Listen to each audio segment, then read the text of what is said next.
y cabales, sin que os falte cosa alguna.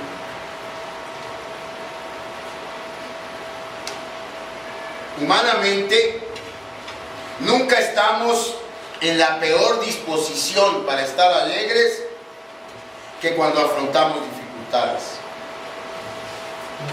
Humanamente, sería hasta patético alegrarnos ante una dificultad, ante una calamidad.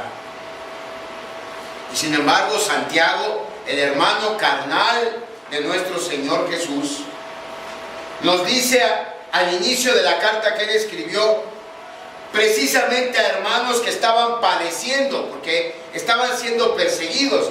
La carta la escribió Santiago cuando o inmediatamente después del asesinato de Esteban. Después del asesinato de Esteban, el poder romano empezó a perseguir a los cristianos y se tuvieron que dispersar. Y a esa gente que estaba huyendo y que iba de ciudad en ciudad, escondiéndose, pero no, porque se iban a esconder, pero ahí predicaban el Evangelio. Qué hermoso testimonio ese. Que así fuéramos, la mitad fuéramos así de como eran ellos fieles. Y estaban corriendo por su vida, pero como iban corriendo, iban diciendo: Jesús resucitó, Jesús es el Señor. Tienes que estar bien con Dios, y solamente a través de Jesús se corría. A ellos es a los que les escribe Santiago: tened por sumo gozo cuando os enfrentéis a diversas pruebas.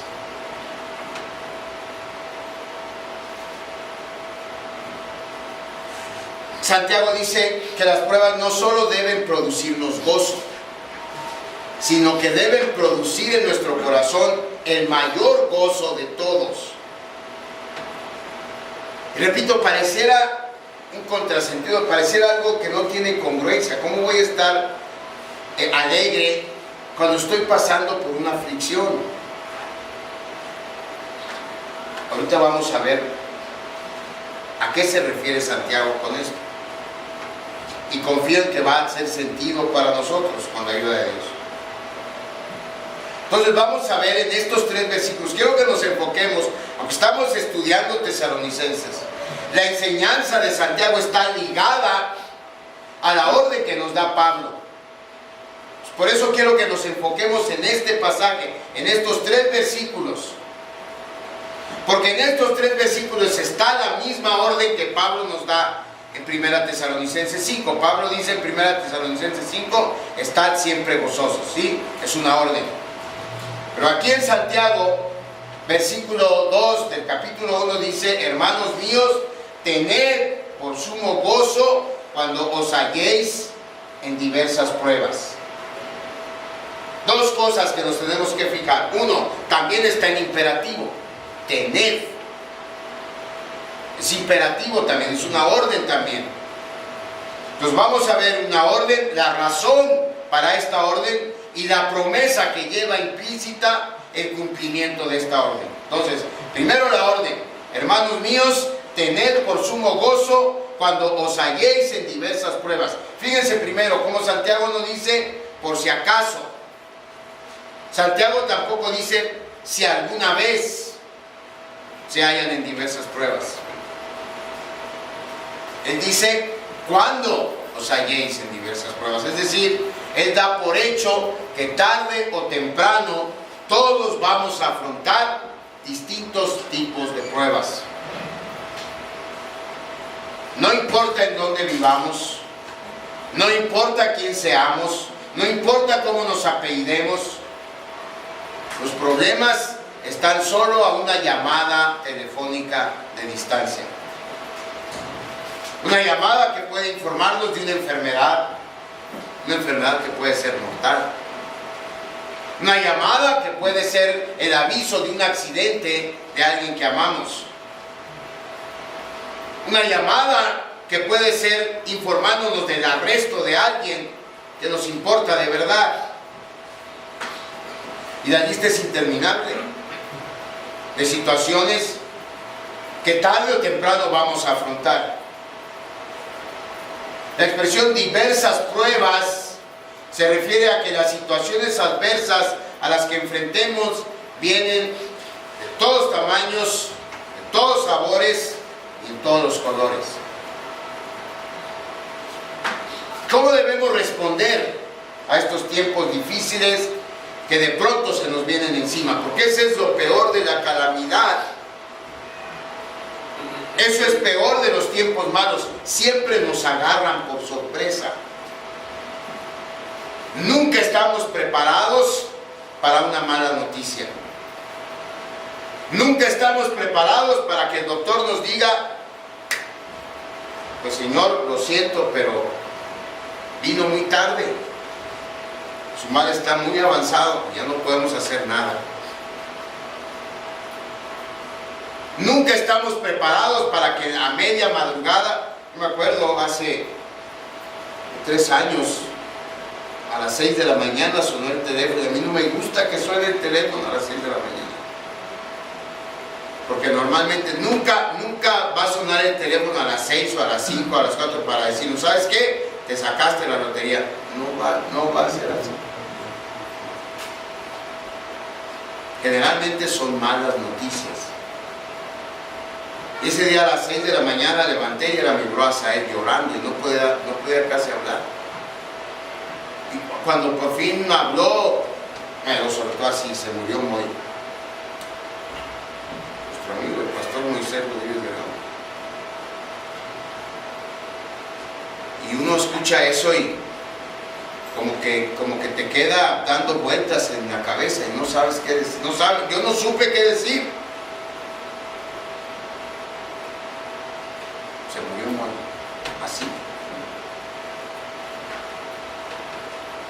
Y repito, esa es una de las cosas peores que tiene la calamidad, la sorpresa con la que nos toca.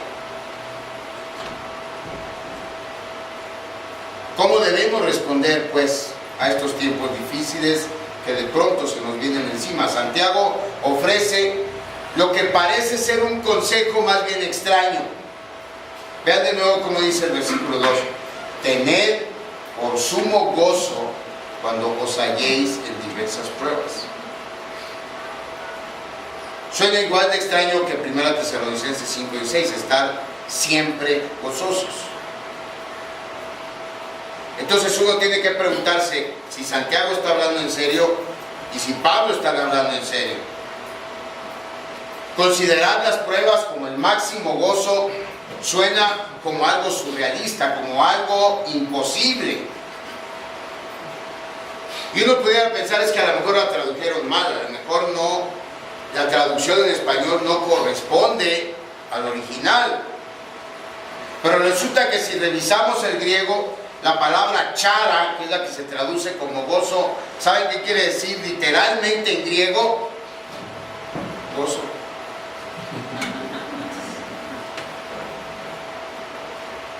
Y al revisar las versiones de la Biblia, el sentido de la expresión no varía en nada. Usted puede revisar la Nueva Versión Internacional, la Nueva Traducción Viviente, la Revisión 60, Dios habla hoy, la Biblia de las Américas, la versión antigua, cualquier versión. Y en todas la instrucción es la misma. Todas traducen el consejo de Santiago como que debemos considerar las pruebas como un motivo de gran alegría.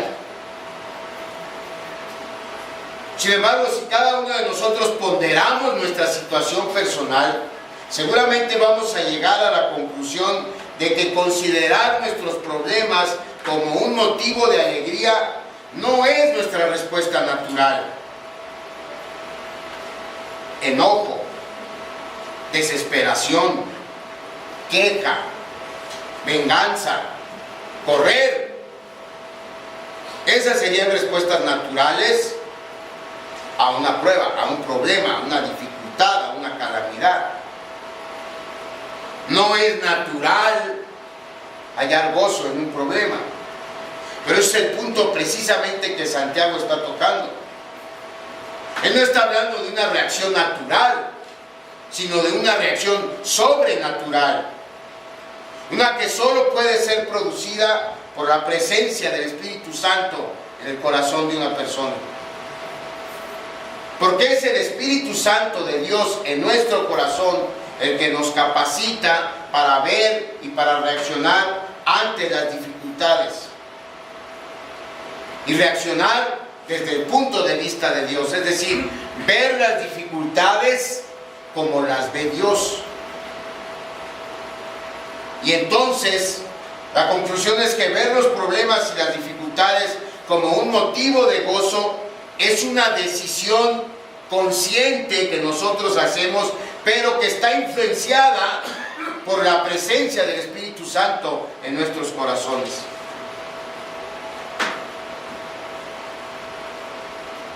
La respuesta de alegría y de considerar la prueba como motivo de gozo no es algo espontáneo que surja de nuestra naturaleza humana.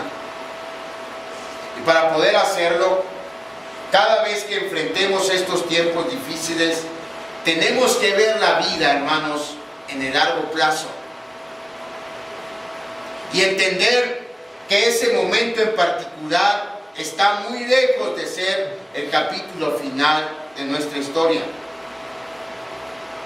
Si con la ayuda de Dios podemos tomar esa decisión de ver la vida de esa manera, entonces vamos a poder hacer estas dos afirmaciones acerca de nuestras luchas y acerca de nuestras pruebas. Número uno, vamos a poder decir, esto viene de Dios.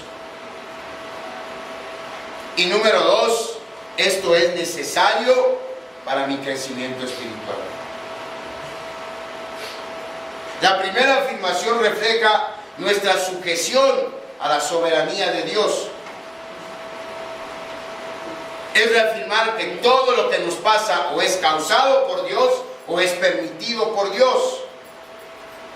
Si realmente creemos eso, entonces podemos avanzar a la segunda afirmación y empezar a buscar maneras de crecer espiritualmente a través de esa determinada situación problemática que estemos enfrentando.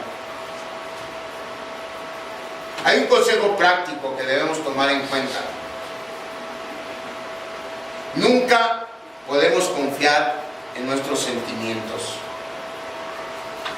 Para responder a una situación difícil, no confiemos en lo que sentimos. Porque cuando nosotros o alguien que amamos está enfrentando dolor, está enfrentando una tragedia, nuestros sentimientos no son algo en lo que podamos confiar. Simplemente porque solamente alguien que sea masoquista puede encontrar placer en el dolor. Los demás, los que no somos masoquistas, estaremos llenos de emociones negativas. Y por eso no es práctico juzgar nuestras circunstancias en base a lo que sentimos. Entonces, ¿qué tenemos que hacer? Tenemos que juzgar esas circunstancias en base a lo que sabemos de la sabiduría y del carácter de Dios. Cuando hacemos eso, podemos concluir que mientras más grande sea la prueba, más grande será la esperanza que Dios pondrá en nuestro corazón a través de ella. Debemos saber, si conocemos el carácter de Dios, si conocemos que Dios nos ama, realmente nos ama, más allá de lo que la mente nuestra pudiera concebir, entonces sabemos que Dios tiene preparado un gran beneficio para nuestras vidas y las vidas de quienes amamos. Es decir, que cuando afrontamos las pruebas arraigados en nuestro conocimiento de la soberanía y del carácter de Dios, eso ciertamente no elimina la prueba. Es decir, no porque yo crea que Dios es soberano y que Dios tiene un carácter santo y un carácter bueno y un carácter amoroso, con eso ya la prueba va a desaparecer. No, la prueba ahí está. Lo que va a cambiar es la perspectiva con la que yo la vea y con la que ustedes la vean. Conociendo la soberanía de Dios y el carácter de Dios, vamos a ver la prueba de manera diferente, porque sabemos que a través de ella Dios nos traerá beneficios que no podrían llegar de ninguna otra manera. Y el mayor beneficio de todos es el consuelo que Dios nos da a través de la prueba.